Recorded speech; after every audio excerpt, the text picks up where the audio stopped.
My name's Randy Dusenberry. I'm a training instructor from Mastec out of Knoxville, Tennessee. So I've been in the industry almost 20 years now. As soon as I got out of the Army, actually I needed a job and got hired in with Time Warner Communications in St. Petersburg, Florida. I've been in cable my whole life since that moment. I worked Hurricane Katrina, Hurricane Charlie, and Hurricane Ike.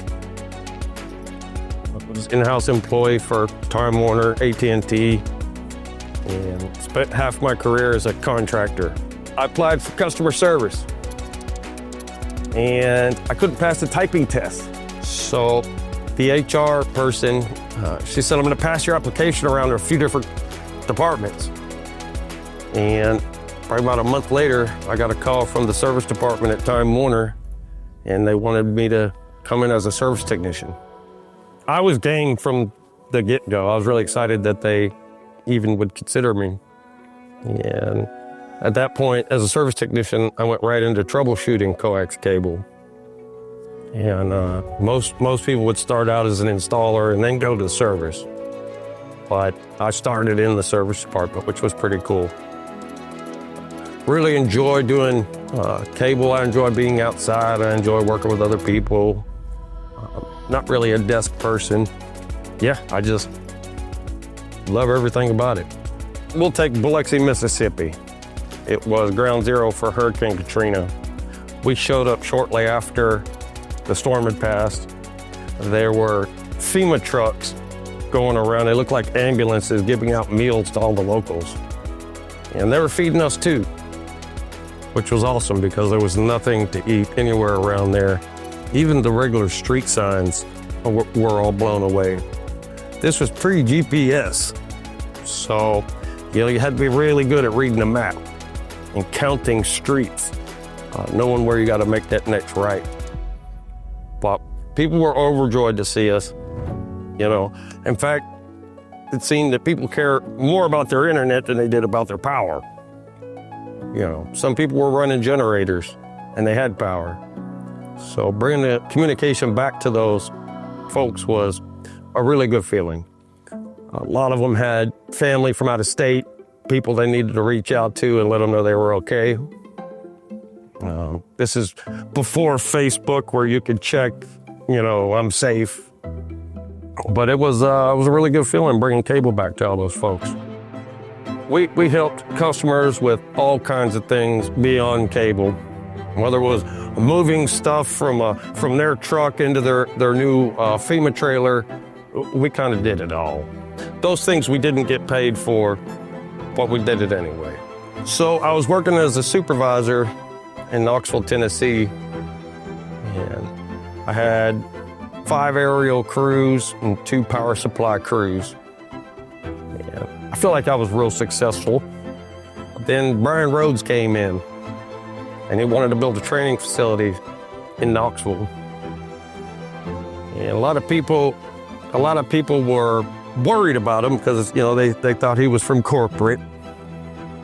But I latched on to him, and I said, anything you need, I'm your guy. And then once I found out what he was doing, build a training yard, I was super interested. I wanted to help any way I could. Then Brian, I told him I was interested in the training instructor spot. And I pretty much had the hardest interview I ever had in my life. Brian stayed with me for 3 weeks and kind of shadowed me. He interviewed all of my guys, my crews. We even had a moment where one of my linemen got electrocuted. The lashing wire was wrapped around his hand, and it burnt him around his hand. And there's a safety review board process that has to happen. And there was me, my supervisor, and the lineman who got shocked. And Brian was like a fly on the wall inside this meeting, just up against that, listening to everything. And all I did was try to protect my guys. I answered all the questions for them. I made sure that they didn't say anything they shouldn't have. And even to the point to where they told me, they said, Randy, you need to let Carlitos answer this next question. And for me, it was about protecting my guys.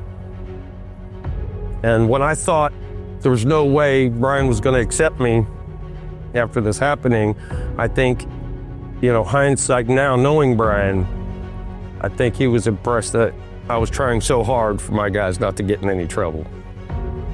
Because in the end, that's what it's all about, protecting the guys that are under you, being a servant leader, talking to the guys and then talking to upper management. You have to be able to balance both roles. Then worked underneath Brian Rose directly. And honestly, I try to mimic everything he does. I wear a bracelet that says, what would Brian Rose do? When I make decisions, I think about that every time. And now it's gotten to the point to where I feel like I could almost speak for him. I feel like I know what he's gonna say. But then, so the Knoxville Academy of Construction kicked off. Brian was there for the first class. And I sat in that class as a student. Brian taught that whole class, and then Knoxville turned into one of the most successful schools that we have going.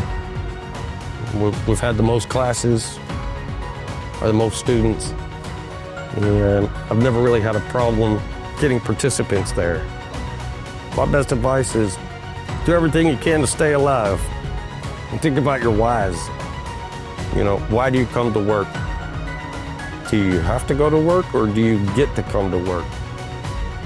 And when you think about, and a lot of times employees will tell me, well, I have to go to work. And then I would respond with, well, I get to go to work.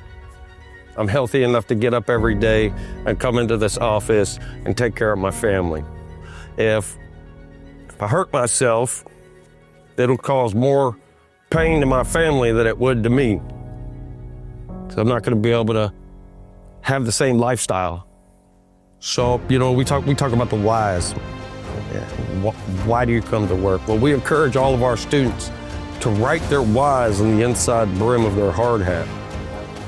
So when they feel like being complacent, they can look inside that hard hat and remember why they're doing this. So that's something we do with every class. I kind of feel like broadband found me in the very beginning. I was naturally attracted to it. I thought it was cool to climb telephone poles, and I was young at that point. I was able to excel pretty quickly in this industry, which is something that I really enjoy. I like being a leader, and this industry gave me that opportunity, big time.